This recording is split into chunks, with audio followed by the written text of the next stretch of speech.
23 past 4, 2CC, and while the thrust of the election campaign has been centred on the big ticket items of cost of living, national security, the economy and so forth, some other very important issues appear to have been ignored. One of them relates to international students. Now, obviously, international travel and international students all came to an end during the COVID pandemic lockdowns.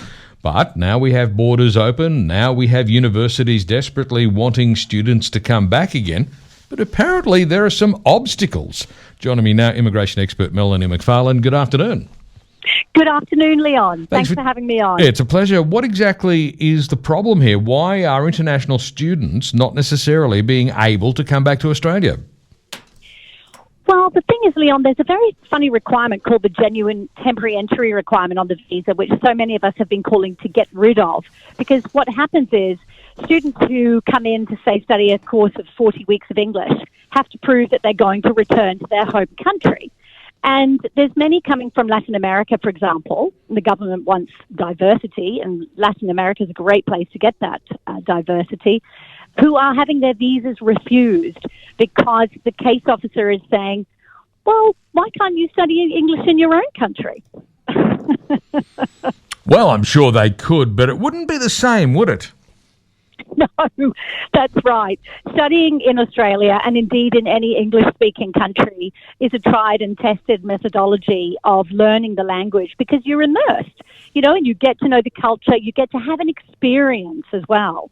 And the government has been calling for students to come here in order to also work. They can work full-time at the moment. So it's almost like one hand is not talking to the other. It does seem very strange. So what is it that's preventing students? Is this just a bureaucratic bungle? Is this an oversight somewhere? Why are students failing this test? Well, because it's quite a complex test and there's various factors that they have to satisfy. One of those is, do they have any immigration issues? Have they overstayed visas before?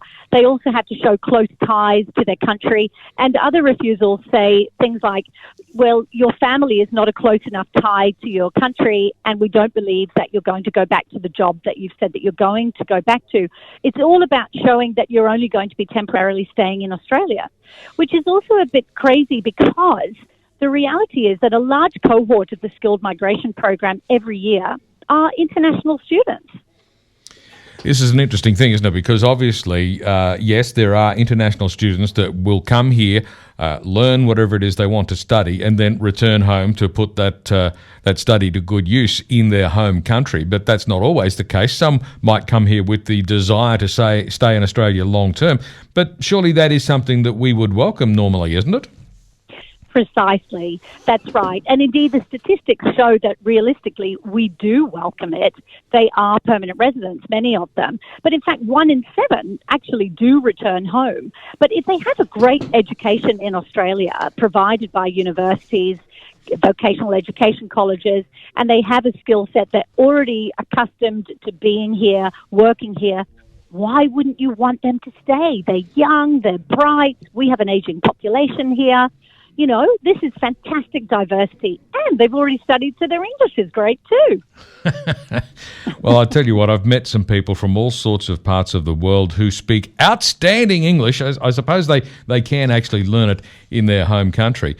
But as you say, part of the whole process of immersion, the whole idea of studying in a country where English is spoken as the first language, it's not just about the language. It's about the culture. It's about learning about the people. It's about everything that's associated with that, isn't it?